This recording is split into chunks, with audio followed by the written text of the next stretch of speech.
everybody, welcome back. My name is Amy and this is my channel about knitting, yarn dyeing, sewing, making, a bit of reading, a bit of general life. It's Tuesday, April the something today, and it's so nice outside. It's so sunny and spring-like. We've been having a few days like this recently after a lot of rain and greyness, and it's just so exciting. It really does feel like spring, although I was scraping ice off my car this morning. But the daytime, in the afternoons especially, is feeling very much like spring. I was actually watching a little baby bunny just hopping around nibbling the grass outside our window earlier today, and yes, it's just really exciting time of year. For those of you that have been following my channel for a while, I also really like to garden. I haven't been managing to really do much of it since having my baby because time, but I ordered my replacement dahlia tubers the other day and I'm so excited to get them growing. Those and roses are really, well, my hydrangeas and cosmos, all the things. Anyway, so I'm very excited it's spring. It has been very busy since my last video and I've been making a lot of stuff. But not making any videos, so I've got quite a lot to share today. There is one thing that I showed on my last video that I'm going to show you now, purely because it's now, well, it should be, by the time you're watching this, available as a pattern in my Ravelry and Etsy shop, which are both Tailor Studio, also as is my Instagram. And my yarn company, which I run with my sister, is Dandelion and Dogwood.co.uk.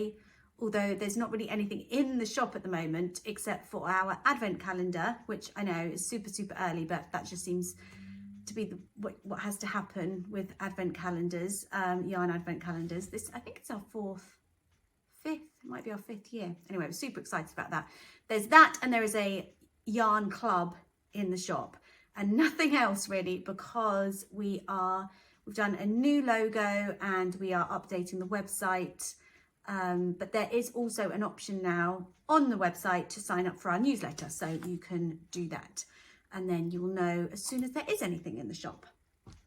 But anyway, so this is my Arconia sweater, and this is what I showed in the last episode. It's based on a sweater worn by Selena Gomez in the series called Only Murders in the Building on Disney+. The second I saw her wearing this sweater, I had to start knitting one immediately. I just felt so in love with it. It's really quite a simple shape, but just appealed so much. She's actually supposed to be a knitter in the show, but I felt like they didn't really make enough of that. I obviously wanted to see more of that. But yes, so it's called the Arconia because that is the name of the beautiful big apartment building they live in New York City. So that's that one. Won't go into any more about that because, like I said, I showed it in the last episode in its same state. The other thing that I did show in the last episode, but is in a very different state, is the thing that I'm wearing, which is my Maybury cardigan. And oh, I'm so excited. I'm so excited about this because, as I explained last time, this has been years in the making. It began with lace sleeves. I'm not gonna repeat myself, actually. You can see the process it went through in the last episode, but I just wanted to say that I'm so glad that it went through that process because I'm so happy with the final result and with all the details that I sort of tweaked along the way. Sometimes I just think that is how the design process goes. So it's DK weight. I knit this one with fingering plus brushed Surrey alpaca held together. It is fisherman's rib, so it does use a lot of yarn and it does take a while because you're essentially knitting every row twice. So you really have to kind of get into the process of this knit and just be in it for the ride. but I really enjoyed mine, and I definitely plan to knit more in other colours by the autumn, because like I said, I just love it. And I also hope that it's now with my tech editor, and I'm hoping that once it's gone through testing, I'm going to have to give it a good long test period, because like I said, it takes a little longer. But I'm still hoping that you should, if you want to knit it, have it in time to knit one for the autumn. So yes, I will be doing the testing call for this one for the first time using something called Yarnpond, which actually one of you guys kindly pointed me towards in the last episode. I had never heard of it, but it's a platform specifically designed for designers and test knitters to join up, and for yarn dyers and sample knitters to join up. So I think I would like to use it for both those things. I have been up and down 4 times since starting recording this video, dealing with the dogs. They're so demanding. I swear they're almost as demanding as having children. So the other thing that I've knit since, well, I've knit 2 more things since, finished 2 more things since my previous video. One of which is this hat for my youngest boy, Johnny. It's the Oslo hat by Petite Knit, and it's so there's 2 versions of that hat. There's this version, which is 2 strands of fingering weight yarn held together, and then there is the mohair edition, which is 1 strand of fingering weight held with 1 strand of mohair. So yes, it's actually knit using one of our sock sets. It's one of our sock sets from our summer sock camp collection. So the summer sock camp, if anyone has not heard of that, I'm sure you all have, is by Kay of the Crazy Sock Lady, and she's been running it for quite a few years now, and it is essentially a summer long sock knit along. And my sister and I being we got super excited about it last year and designed 3 colorways. We're actually going to bring them back in time for this year's summer sock camp, and add a couple new ones to the collection. I think the reason that we got so excited about it was this feeling of being at summer camp, and this idea of being at summer camp with no responsibilities and just doing art classes and water sports and reading your book in your dorm and just basically being a child again. Just seems so very, very appealing. So yeah, we designed these colorways based on kind of our dream 90s summer camp, and yeah, we got really, really into it and really excited about it. But this one was called Water Sports on the Lake, and so it's these poppy aqua blues and super speckly, and yeah, like I said, it's a sock set, so it actually comes with 2 other contrasting colours, which I didn't use in the hat. I did use almost the entire skein to knit this hat, and this is the baby size. So to knit the kid size or the adult size, you would need 2 skeins of sock yarn. Well, you would need 2 strands, but it's knit with 2 strands, but yeah, you'd need 2 skeins of sock yarn. However, I think that you would be fine to use the 2 skeins to knit one of these, even in the adult size, and a pair of socks, because most people don't use a whole 100-gram skein to knit a pair of socks. I knit my socks super long these days. Oh, I just remembered something else that I finished since my last episode that I have to run and get.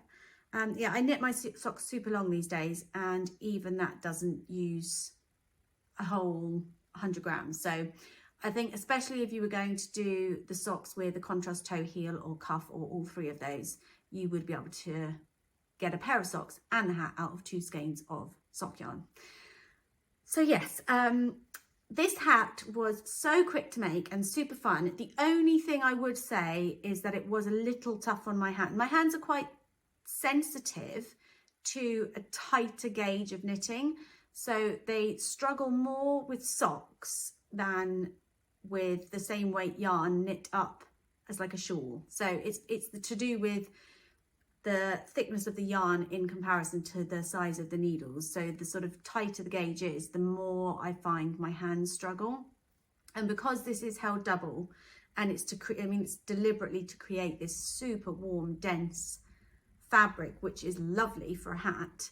Although odd that I've knit this going into spring. I don't really know why I did that. I think I just decided I wanted, he grew out of his hats basically.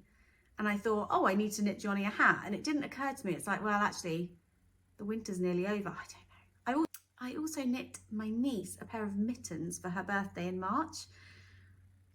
Again, an odd choice. I'm blaming the lack of sleep, to be entirely honest with you. I think in this house, we're kind of just going day to day. And it's just been cold and grey until very recently. So I don't think I was even really thinking about spring. Well, quite transparently, I wasn't thinking too much about it being spring.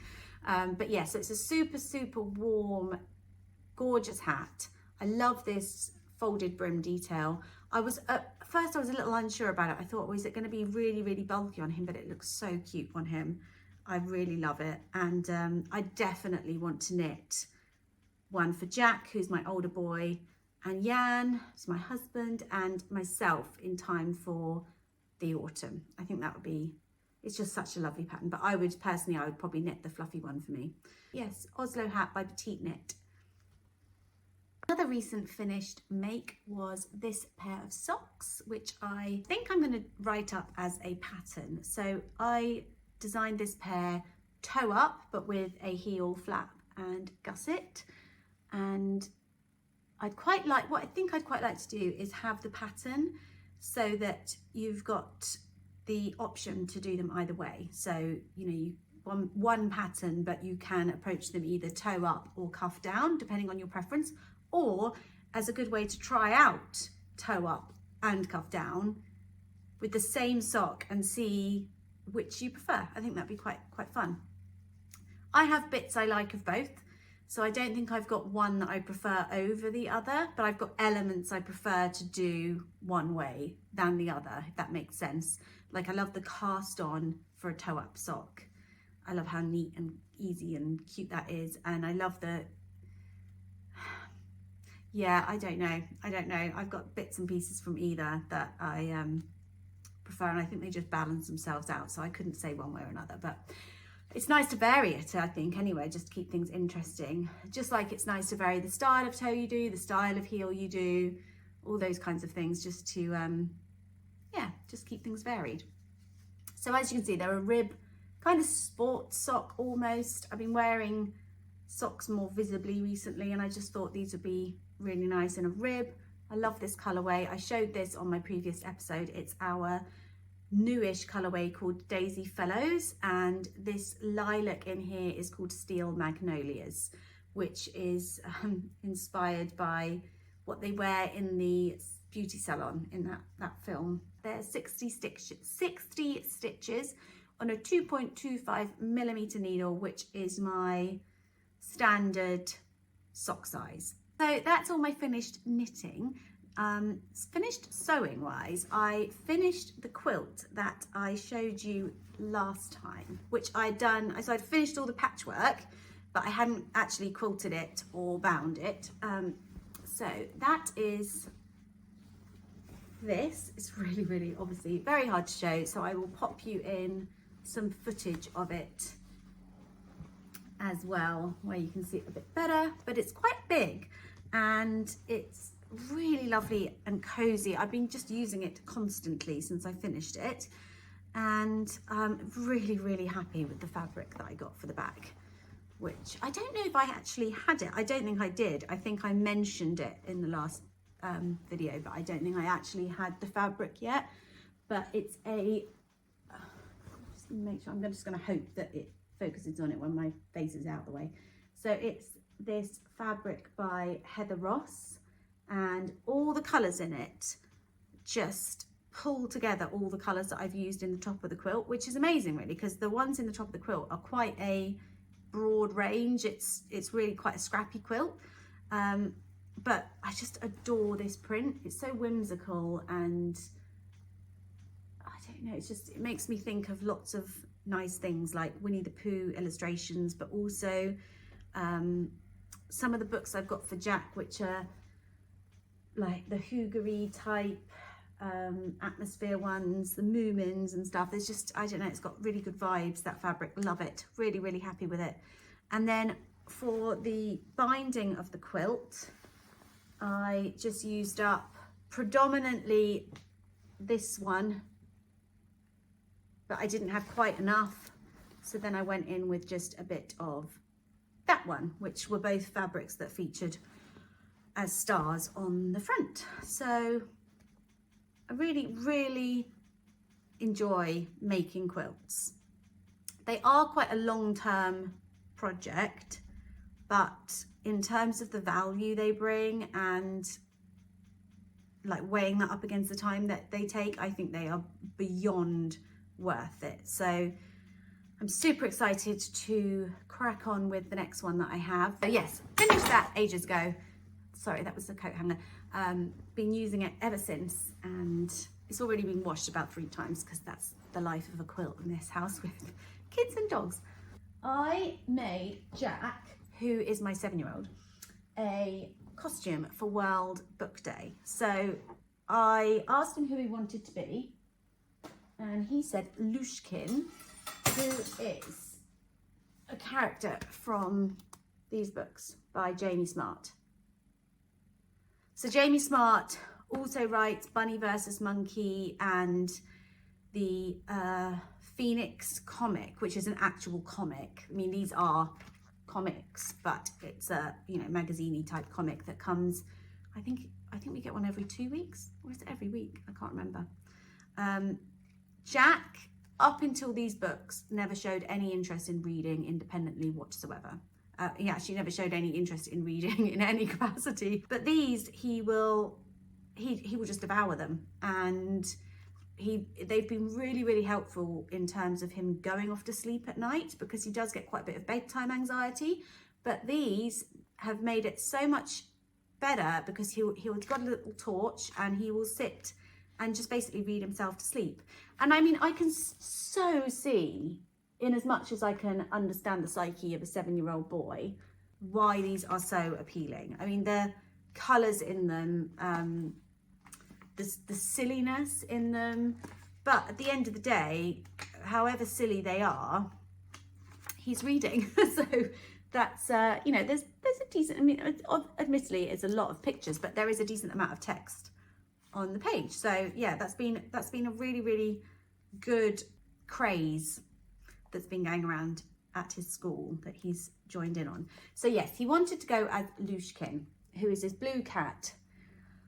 And I had made him 2 costumes previously using a hoodie pattern that I just bought years and years ago when he was tiny, just because I thought it looked like a cute hoodie pattern. I actually picked it up in Liberty. It's called the 2 Stitches, as in 2, the number 2 stitches, Charlie hoodie. And yeah, so I bought that, and the first one I made him, I turned the pattern into a crocodile costume, and that was also for World Book Day, but he was in nursery that year, so it's really tiny. And yeah, so I made it into a crocodile costume so he could go as Solomon the crocodile. Then I used it as the base for a night costume, because they had night day at school. So this was that one. And yeah, so then I made this, it's the leather look paper, stitchable, washable paper, that comes on a roll, and you can get it in silver like this, or in gold. I think you can get it in like a bronzy gold as well. It's amazing, amazing stuff. And the more you wash it, the more it gets that kind of crumpled leather effect look. Just think it's really brilliant, really, really brilliant stuff. So anyway, I used this metallic grey sweatshirt fabric that I just happened to have in my stash, which I just thought was so perfect for a night. I think, yeah, you can see the sparkle in there. And then ordered another coat hanger, ordered the roll of this, and then I also had the red in my stash, and I just found a good kind of outline of a dragon from the internet, and cut it out of felt and just did a blanket stitch to stitch it to this, which was not as difficult as I was expecting it to be. It's actually a lot easier to stitch through than you would imagine for a paper. I also quilted it so that it's got, it had more of that kind of body armour look to it, and yeah, I think he really loved being a knight in this, so I'll be keeping that. I've kept the crocodile one as well for Johnny. I think Jack will probably get another use out of that at some point. But yes, here is Looshkin. So he needs an iron because he's been washed since World Book Day. So exactly the same pattern. I had this perfect blue colour sweatshirting. It's a bit crunchy because it was washed but not put in the dryer. So it's got that kind of rigid, crunchy feeling that fabric gets. So yes, I did that, did the plain blue hoodie, and then made little kind of stuffed puffy ears so that they would stick up, because Looshkin's got really big ears for a cat. And then this crazy pink tongue. This was actually, I managed to make this out of just a sample of this particular French terry that I got from Minerva Crafts. You buy their samples now as like I think they're a 10 centimetre strip, the width of the fabric, and yeah, you can get a scrunchie out of them, or in this case a tongue. So yeah, and then I made the tail and did the like cross that's part of his one of the details on the cartoon, and just stitched that on by hand. And oh yeah, the ears and the tongue and the tail are all stitched on by hand at the end, because I wasn't sure whether Jack might actually want me to just remove them so he can just wear this as a nice blue hoodie, because he'd certainly get a lot more use out of it that way than as a cat. And then I could always keep the little extra bits to pop back on if Johnny ever wanted to be Looshkin, although there's such an age gap between them. These books may not be like the craze when Johnny's that age, but you never know. You never know. I mean, look at some of the other kids' books that have been doing the rounds for decades. I guess maybe it could be. Who knows? But yes, so I will see if he just wants the hoodie. I used my regular sewing machine for the whole of this hoodie. I didn't do any overlocking on it. This was the twin needle technique. And I discovered, because normally I do that on my Benina, but I've got a Husqvarna machine, and I discovered that it does it absolutely beautifully. So that was a really happy discovery. I just think it looks so neat, and just like it's been done when because I've got a chain stitch machine which will do this. But sometimes it's easier just to do it all on the regular machine because of the amount of threading up involved and the amount of thread involved, because obviously to do overlocking you need multiples of the thread, or you have to split your thread onto bobbins and stuff. And for a quick little, you know, whipping it up kind of costume project, I don't always really want to. Jack really enjoyed wearing the costume, so that was the main thing. And also it's just really, really satisfying. Like both those costumes I just showed, I just used up fabric from my stash that I'd had for a very long time and may never have gotten around to using. And who knew that pattern would become 3 different costumes and never a normal hoodie. I really would love to make my niece one. I've got that grey sparkly fabric but in pale pink. I think it would be super cute to make her a unicorn one with the unicorn horn on the top of the hood and a mane going down the back. I think that would be super lovely. So the next thing I'm going to show you is a dress that I made for myself. It was my friend's birthday party and the theme was sparkle. And I had actually bought this fabric previously, I think around Christmas time, with the idea of making kind of like a wrap dress. But then since then, I had seen a dress by the Vampire's Wife that was a metallic dress. Well, I'd seen it a few times. I've already made a pattern that was inspired by the Vampire's Wife dress based on the one that Villanelle wears in Killing Eve. It was the blue floral, full length, big baggy puffy sleeves, quite a high neck. like the kind of like notorious The Vampire's Wife shape dress. And the metallic one is very similar, but it's got slim elbow length sleeves with a frill. But again, it's full length. I didn't want a full length dress for this because I wanted to wear my white cowboy boots. And so I made a dress inspired by that, but above the knee. So this is the dress and this is the frill. And I will insert a little video I made for Instagram of this on. But you can see that the fabric is super sparkly and super inappropriate for this dress pattern because it's actually a knit, which for some strange reason didn't occur to me. I was so busy focusing on the fact that it was crinkly and that I was going to have to make allowances for the crinkliness of the fabric that I entirely spaced on the fact that it's actually a knit fabric, which means that to make the dress that I drafted for woven fabric was completely impractical. Luckily, I was able to salvage it along the way by when I tried it on and thought, oh yes, this is a knit, so this is not coming up as it ought to. I actually was able to take it in without wrecking the silhouette of the dress, and I managed to make it work. I'm really glad I did. I'm really happy with how this came out. The real bonus with this fabric and it being a knit, and this, the very nature of this particular one, is that it does not fray in the least, like at all. So I was able to just cut the edges, which I've never done before in my life, but it meant they just hang so beautifully because there's no extra bulk there at the hem of them. So yeah, the most challenging part of making this dress with the completely wrong fabric was the zip.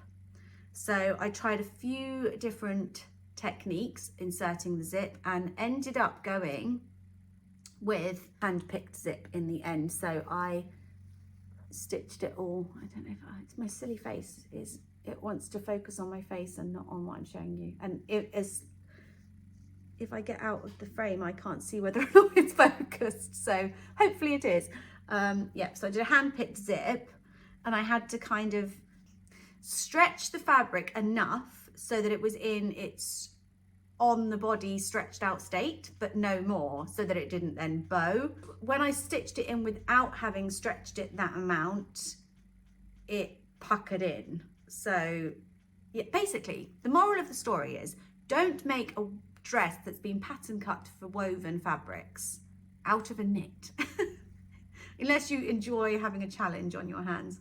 But I'm super glad with what I managed to achieve with it, and I think it's a pretty classic dress, so hopefully there will be opportunities to wear that again. So yes, that was that. The fabric was from Fabric Godmother. I believe that colourway is no more, but that there is like a blush pink colourway version of that fabric. And you can make so much more of a simple dress with it because it's a knit, so it doesn't need the darts, it doesn't need a zip, doesn't need anything like that, because you could just make like a really, really free and easy like t-shirt dress with some frills or something, I think. It's a dead stock fabric, so Fabric Godmother does quite a few of those and some really, really lovely ones, which is obviously really, really good, because otherwise those fabrics, which are kind of the end of line with designers and things, will just go to waste. So us sewers can sweep in and use those bits up.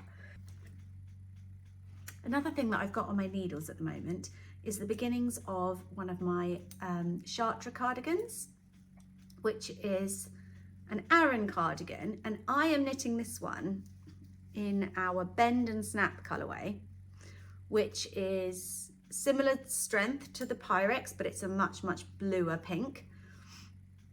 And this is knit using one strand of our, let's try and do that again, here we go. One strand of our DK non-superwash yarn with one strand of Suri alpaca. And oh my goodness, I am in love with this. It is so soft and oh, I just love it. It's got zero sheen in the non-superwash. And the brushed Surrey alpaca is also has less of the luster and sheen than a mohair. So it's quite a matte effect with those two together. I love it, really, really love it. And it's going to be super warm. So I have not knit anything with any of our non-superwash bases. They're fairly new to us. We got them this winter because we wanted them for colour work, because they just lend themselves much more to colour work. We're really happy to have non-superwash options available. This is the DK held with the Surrey to create the Aran, but we've also got the 4-ply, and that will all our colourways will be available to order on those once the shop is up and running. But yeah, so I love this Bend and Snap colourway, which, as you probably know from the name, is inspired by Elle Woods in Legally Blonde. It's just a super fun sugar candy pink, and I just think that's going to be such a nice cardigan to have for the summer. You know, when the evenings get a bit chilly, just pop it on over a dress, as will this one be. So yeah, I'm also pleased about this because I feel like it's going to be like kind of a quick win project compared to the labour of love that is the Fisherman's Rib, because it is the 5mm needles and simple stockinette. So hopefully that one will knit up nice and fast. I have got another sweater project that is on my needles, but I'm thinking with that one that I'm going to not show it until it's ready for testing, because I'm just really, really excited about it. It's quite different, and I just think it would be fun to keep that one a bit of a secret. I was sent this lovely bag, but well, I say that as if it was just completely organic. I actually contacted my friend Sandy and said, I really need one of your bags, but Sandy doesn't ship to the UK. So I sent her a message saying, I really want to buy one of your bags. I don't want to ask for special treatment, but I do want to ask for special treatment because I really want to buy one of your bags. Can you ship one to me here in England, please? And she gifted me the bag, which I did not want her to do. And it was super cute of her. And I will obviously be sending her a package in return, because I just wanted to purchase this bag because I loved it so much. And it's one of her bunny bags, which knots up. Oh, I'm gonna have to get out of the frame again. It's highly efficient, this camera, at focusing on a person in preference to anything else, to the point where none of you can be in shot. But yeah, so this is the bag, and Sandy does these in various different fabrics. She's got some polka dot ones, I think, coming up. They might even be in her shop already. Absolutely gorgeous, so, so lovely, and various different colours. Versions of this. This is obviously the gold metallic, and I love it, and I've actually used it twice now as a clutch bag in the evening. For some reason it gives me great pleasure to use a knitting bag as a bag, and I don't know why. I think it's some kind of like, this is secretly my knitting bag, and it may secretly actually have my knitting in, which it does. And I think it did both times. It's currently got a pair of socks in, which I'm knitting, which are the same as the socks I showed you that I finished, but this is me doing them the other way to write the pattern top down as opposed to the toe up, in our lip gloss colorway, which is this neon, warm neon pink in our Simple Times collection. But yes, I absolutely adore this bag. Highly recommend all of Sandy's bags. I think this is one of 4 I have of hers, and they are the ones I reach for all the time. Love them. She does various different styles. A lot of them are zipped ones, but yeah, this one just seems like such a versatile one, so absolutely love it. Thank you, Sandy. Right, finally I want to talk to you about a couple of books. So I think this episode is probably getting ridiculously long now. I finished this book a little while ago. It was one of those ones, I think this was the 7th book I read so far this year, and I was on a real reading streak. I was just tearing through books, this one included, but I loved this one so much that it kind of stalled my reading. It was kind of that weird thing where it's like, it stayed with me for ages afterwards and had a real impact on me, but it also kind of left me feeling like I didn't really want to, there wasn't another book I wanted to pick up. I don't know, it's just really strange that reading a really good book can make you not want to read. It's just completely ironic. Anyway, I think one of the things that I really, really loved about this was that I found a book I loved that didn't sound like a book I would love. The premise and the setup and the subject matters are not my normal kind of thing at all. So it's based on these two kids that meet in a hospital because one is in there being treated and the other one's sister is in there being treated. And that bit happens back in like the 90s. And there's a gaming console in the kind of like kids waiting area, or like playroomy bit. And they bond and become really good friends over playing computer games together because they both like gaming. And then it's the story of them as adults reconnecting and building a computer game or a video game together and starting a business together. And it's like, is a love story but isn't a love story. It's definitely not a romance. It's absolutely beautifully written. There were parts of it where I was just like, I need to read that again. Like, it just so beautifully written. There were loads of words I had to keep looking up in the dictionary because I was like, oh, I think I've heard that word before, but I don't actually know what it means, or I'd never heard of it before. The pace of it was just right. The character development was amazing. I just really felt like I knew the characters and really liked the characters. And yeah, it just left me with that slightly bereft feeling at the end, which I think is like the biggest sign that you've super enjoyed a book. Yeah, just, it was so good. I love the cover as well. Really love the cover. Yeah, I don't really know what else to say. Oh, except that I had actually read a book by the same author this year also called The Storied Life of A.J. Fikry, which they've made into a film, which you can watch in America, but not yet here in the UK, which is super frustrating. I actually found out about the book through the trailer for the film. So it stars Christina Hendricks and I was going to say Aria Montgomery, but that's her name in Pretty Little Liars. The actress is called Lucy Hale, and Raj Koothrappali. Again, that's the character in The Big Bang Theory, not the actor's name, but they're all in it. And as soon as I saw the trailer, I was like, wow, what an awesome cast. Really want to watch that film. And the trailer looks like sort of slightly like a Hallmark film. It's got that kind of good vibes of a Hallmark film, light feeling. So it's really, really interesting because I read this book at the same time as my friend Kelly. We seem to have really similar taste in books.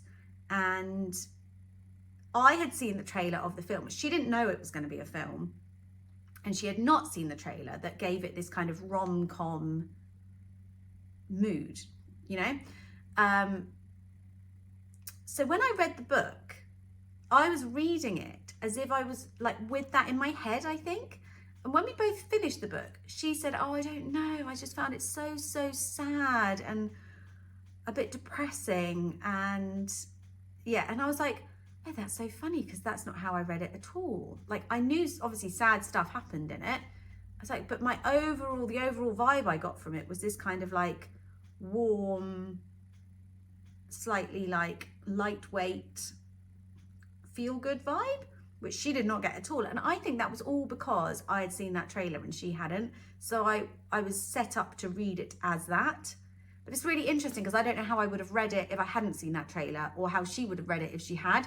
Like, there's no way of truly judging that. But I can't help thinking that must have something to do with the fact that we both kind of experienced the book completely differently. Yeah, anyway.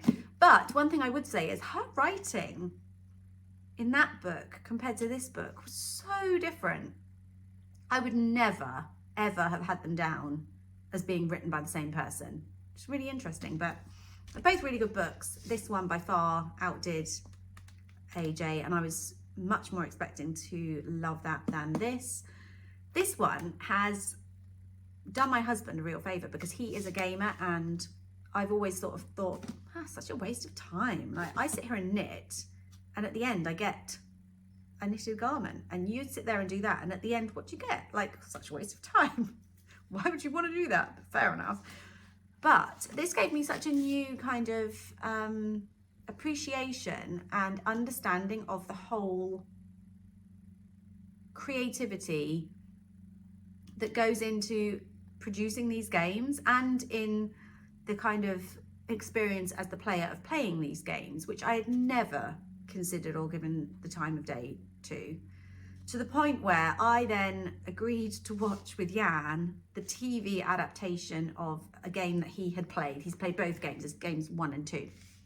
They're coming out with a third now, which is called The Last of Us, which we watched on Sky. I really enjoyed it. I wasn't expecting to like it at all because it's based on a zombie game. I kind of find zombies to be one of the, which is really strange because I will watch vampire things, werewolf things, but I find zombies to be a little kind of ridiculous usually, and almost to the point where they're funny rather than scary.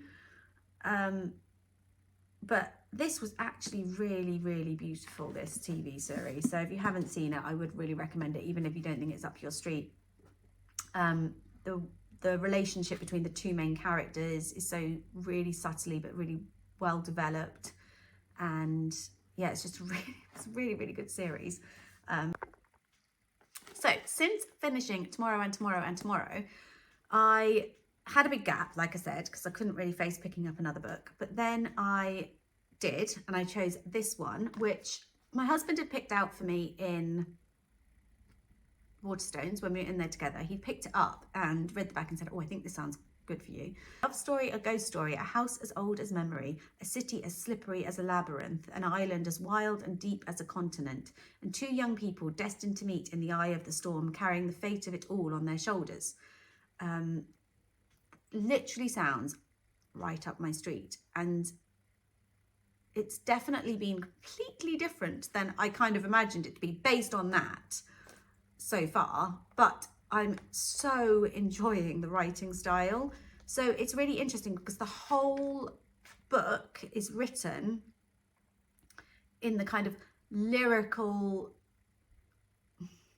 speech patterns of the Trinidadians. So it's not just the dialogue sections, it's the whole book. So it's incredibly almost musical to read, which sounds strange, but it's so lilting and lovely to read once you get into the swing of it, which I think has been helped for me by the fact that I do this thing, which is really weird, where I partly read the book and partly listen to the same book on Audible. And so the guys, there's a woman and a man narrating it on Audible, and it's absolutely beautiful to listen to. But it's an interesting backdrop, specifically one of the characters that I wasn't really expecting based on the blurb, but I am really, really enjoying it, and it is a bit different. So I'm kind of intrigued to see where it goes in the second half, and I will keep you posted in my next video and or on Instagram. So thank you so much for watching if you've made it through to the end of this video, because I think that has ended up being quite a long episode. I will be back, like I said, with a short or a written announcement as to when this is up for the testnet application.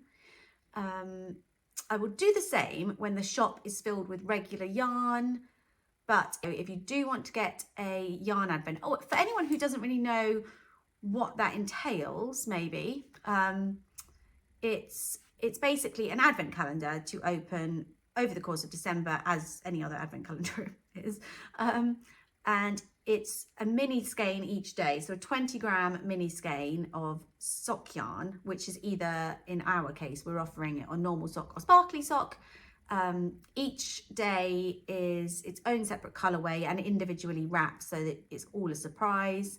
And then on day 24, you get a whole sock set. The reason we've done it that way, as opposed to having 24 mini skeins and then a full skein on Christmas Day, is because Danny from Little Bobbins does a Christmas Eve cast on, which is where everyone casts on, you know, on Christmas Eve, you cast on a pair of socks. So we thought people might want their full skein on the 24th, but we wanted to offer 24 mini skeins. So anyway, I hope that makes sense. This year, our theme is Christmas at the Dogwood Cafe. So we have basically designed our dream cafe to run. I used to work in a little local coffee shop that used to be the Canadian Muffin Company, and then it got turned into an independent coffee shop, and it is one of the only remaining independent coffee shops in my local town, which is really, really sad. It's a gorgeous little cafe in a really, really lovely spot, and I loved that job so much. I'd love to run a little cafe in another life. Got too much to do. But yeah, so we basically designed this cafe, and every day is going to be something from the menu. So you actually receive the cafe menu in your advent calendar as if it were a menu, but it's actually going to be a breakdown of what each yarn is called on each day. The colour palette for it will be very much sort of pastels to mid-tones with some pops and speckles of brighter colours and some kind of like chocolate and caramel drizzles, that kind of, imagine that kind of thing. It's going to be super fun anyway. We're really, really excited about it. And we have just added, there were some of you on Instagram and a couple of people via email who were asking if we would have an option so that people could pay in installments. So we decided to set up Klarna, which is super, super simple and makes no difference to the overall price, but your money's just collected in three installments instead of one. And it just does it automatically, so you don't even have to remember. So we've done that, and we have also included as an option, as an add-on, you can have either 5 skeins of the brushed alpaca Suri, or 3 skeins, depending on, because there's quite a few of you who wanted to knit my Killarney scarf or Killarney wrap with the advent. So yeah, we've added those as add-ons in the shop so that you can have them all arrive together at the same time, should you wish to use your advent to do that. I will be using my advent to do something very exciting, which I will share with you at a later date. Yes, anyway, so that's that. All the shop news that there is at the moment. And I'm going to let you go. Enjoy the rest of your day, and I'll see you all soon. Thank you for watching.